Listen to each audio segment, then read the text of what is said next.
Hello, and welcome back to an all-new episode of The Darius Show. For today's episode, I actually want to do a bit of a different thing today. I want to discuss a specific topic.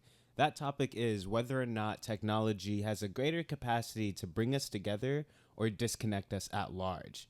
For this conversation, I'm going to be citing my personal experience, some things that I've researched online, and mainly I'm going to be citing a documentary on HBO Max called We Met in Virtual Reality.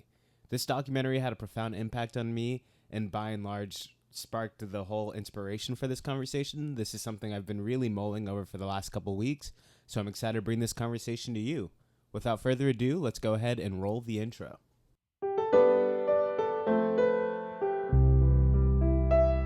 It's the Darius Show, y'all already know. Drop your booty to the floor, come give me some more. It's the Darius Show. It's the Darius Show.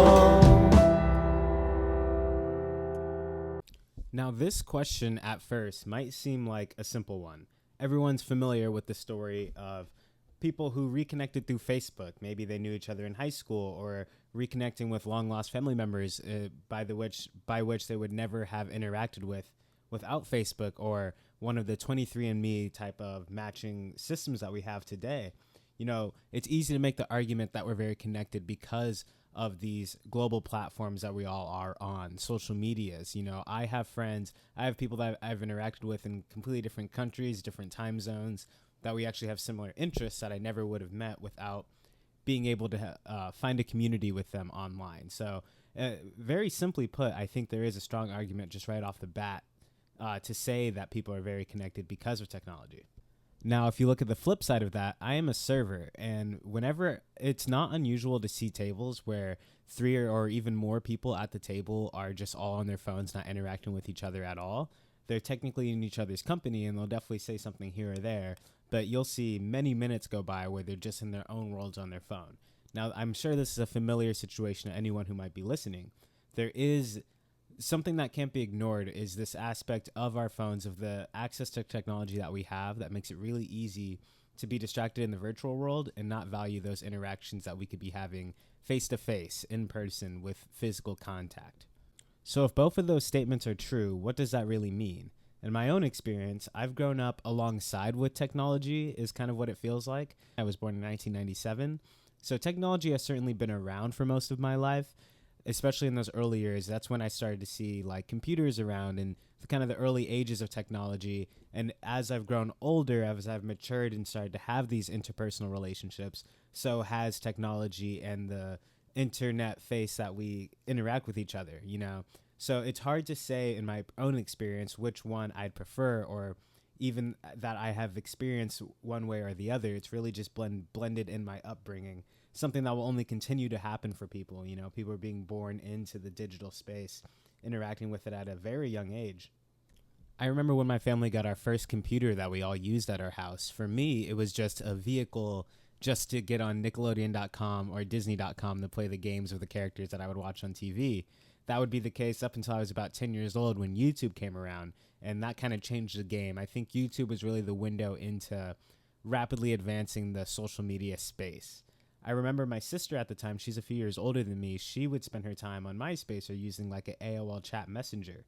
Now we've gone very far away from that, but even, you know, just about 10 to 15 years ago, that was all very new stuff happening. So it is interesting to see how rapidly and more readily available this technology and the usage of it is being made in our life. I mean, it's really at our fingertips. I know I'm not really breaking any new ground. I'm really just laying the groundwork for the conversation I want to have in this discussion. The elephant in the room for this conversation, in my opinion, is video gaming. Even when I was just in middle school or in elementary school, that was the early days of being able to join an Xbox party with your friends, playing multiplayer online while talking to them at the same time.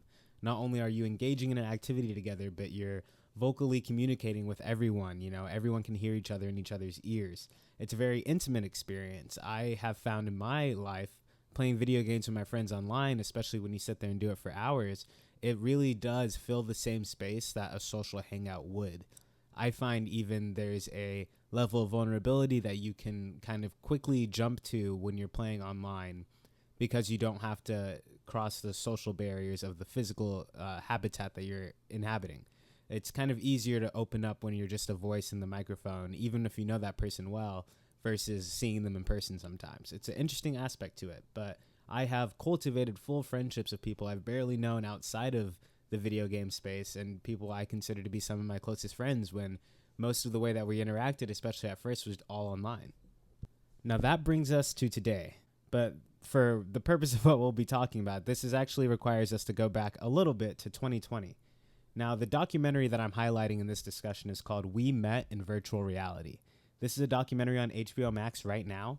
I saw it a couple weeks ago, and I really haven't been the same ever since I saw it. The documentary follows the point of view of different people who chose to spend their time during the early days of the pandemic when everything was shut down in a virtual reality space. Now, I'm not talking about just gaming with your friends and just spending a lot of time gaming in general or on your laptop. I'm talking about full VR headgear body suit, the type that takes up a whole living space. So these people are completely interacting in a virtual reality. The film goes to highlight, the film has all of the footage in this movie are completely from screen recordings of people's experience within the game. You don't see a physical person a single time during this movie. You're specifically watching what people experienced in the game from their point of view. One of the aspects that they highlight in this is an instructor who actually teaches ASL sign language taking class, and she can actually reach way more people in this virtual space than she could in real life. I mean, when you think about it, any certain sample size of any community, there's only so many people that are deaf and are interested and willing to learn ASL, and especially into a full mastery capacity. The people who are willing to take time out of their busy day, there's only so many people in any general area that can do that. But, once you open it up to this digital space, now your options are limited to pretty much anyone who's willing to learn. The access that you have to share information and to interact with different people, cultivate different ideas, vastly increases when you have this virtual space as an option. And this goes beyond just, linking up through social media where you're presenting your physical self. You can run into anyone in a virtual space. It's a whole new environment to exist in and to hang out and for new opportunities to come up. One thing the film went out of its way to highlight as well is that this virtual reality community is kind of an escape for people who don't necessarily fit into modern society's tendencies.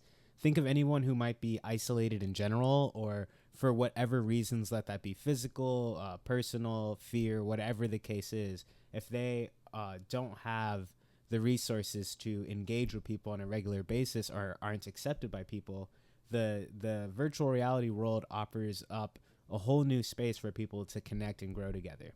What's really interesting is how no one presents themselves pretty much as they are in real life. Everyone's kind of donning a ridiculous character. Someone might be a slice of pizza, someone might be an anime girl, or you might be a horse. Your options are only limited by what you can imagine in this case. And because you're not being informed by any visual or physical cues of the person you're interacting with, even the most well-intentioned, least biased person on this earth is still going to interact with you based on the information that they can take when they look at you. It's not even on a personal level. It's just a natural thing that we do as humans.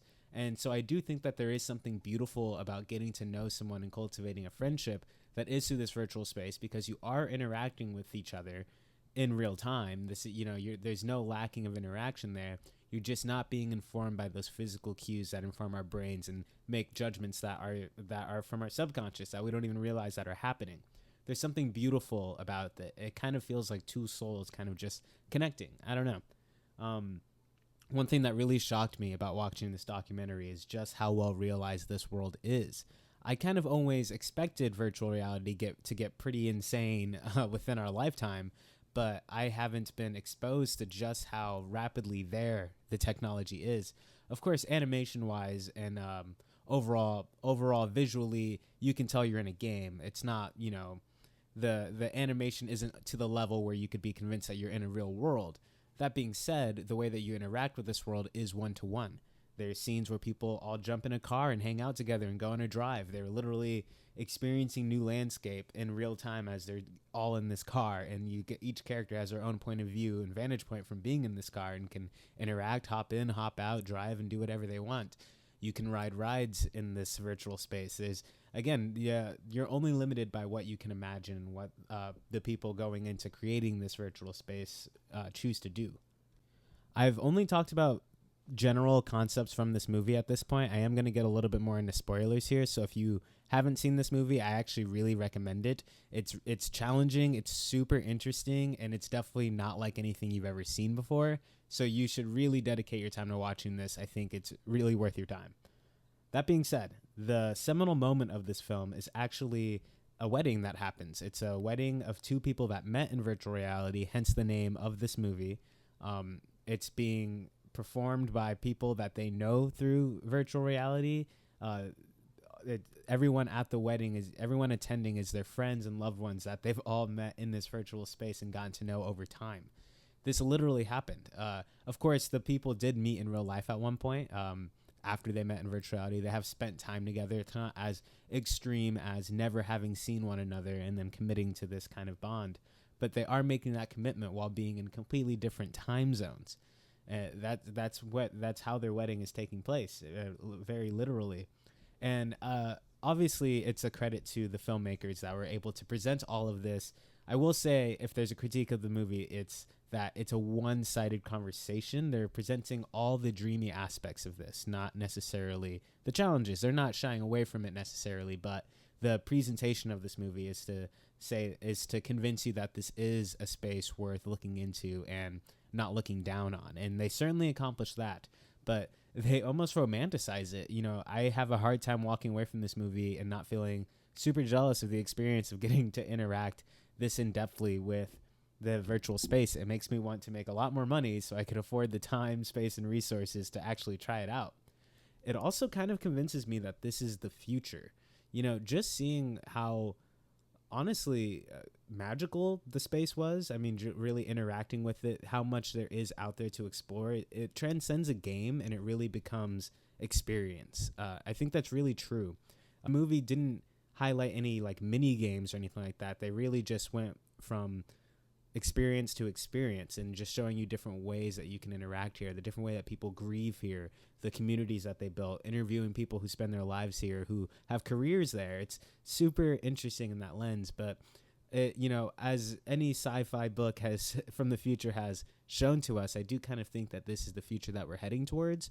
And I'm challenging myself not to be afraid of that, but to be challenged by that. I want to embrace it, especially as I grow older. You know, technology in the younger age is only going to continue to advance beyond what I'm kind of seeing fit in the world. And even though that sounds kind of like a scary future, I do think it's somewhat inevitable, and so it should be embraced. So how do I tie this all back together to the conversation I was having at the top here? How does technology really affect us?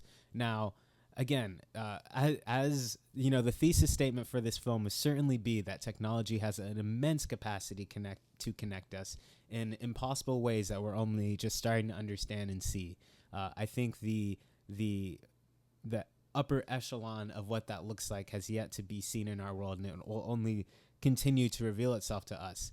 That being said, maybe this is just the boomer in me. I don't know. That being said, there's definitely something precious and worth holding on to about human connection physically.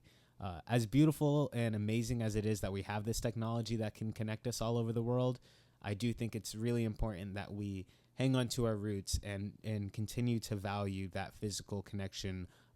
As far as discussing the film any further, I actually don't have any more specific things to say. Because the movie doesn't really follow a specific plot, there's not really many details to explain without just breaking down every individual thing that we see happen throughout the film. That being said, I do think as a documentary, this is one of the most engaging and well-made ones I've ever seen. It almost introduces a new genre of study that, at least in my point of view and in my experience, has not been exposed to me. So hats off for that. And I do think that this is a really heartwarming thing to watch. It definitely will leave you with a smile on your face. It is romantic. It is cathartic. You see people dealing with their grief. You see people really opening up about their personal life. Like I said, it is important context to remember that this movie is all scenes that happen within the first 2 years of that pandemic. And if you're listening to this, I'm sure, like myself, you had a rough time with that as well.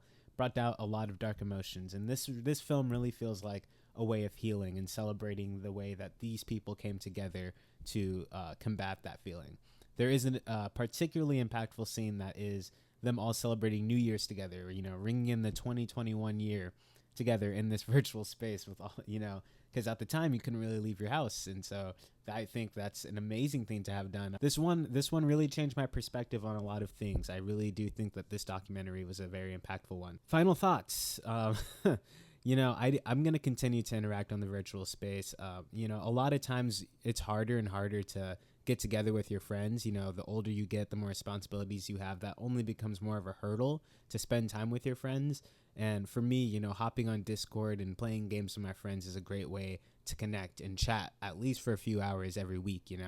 I have friends that don't even play video games, so I'll just hop in the Discord because all the buddies are just sitting around and talking in it. So I do think it's something to be embraced. And if for me to weigh in here, I do have to say that, in the small term, I do think that technology has this capacity to disconnect us. There's obviously the version of us that just doom scrolls on all of our social medias and can't look up or spend time with the people around us without whipping our phones out, right? I think that's the worst case scenario of how we will continue to evolve with technology. But if you look at the more beautiful ways that it does have the capacity to connect people, provide community, happiness, and an escape, it's definitely not leaving, and it definitely has the capacity for just as much good as it does bad. Like all things, it's not black and white, right? Context matters for everything. But yeah, that's going to go ahead and bring our conversation to a close. If you made it this far into this, thank you for listening. I do really appreciate it. So yeah, if you have any feedback for me, I'd love to hear it. Really, because, this is all new to me. So I want to get some feedback. Tell me how I can do better. What should I talk about next? And how should I do that? Thank you for listening to this one. As always, thank you, and I love you.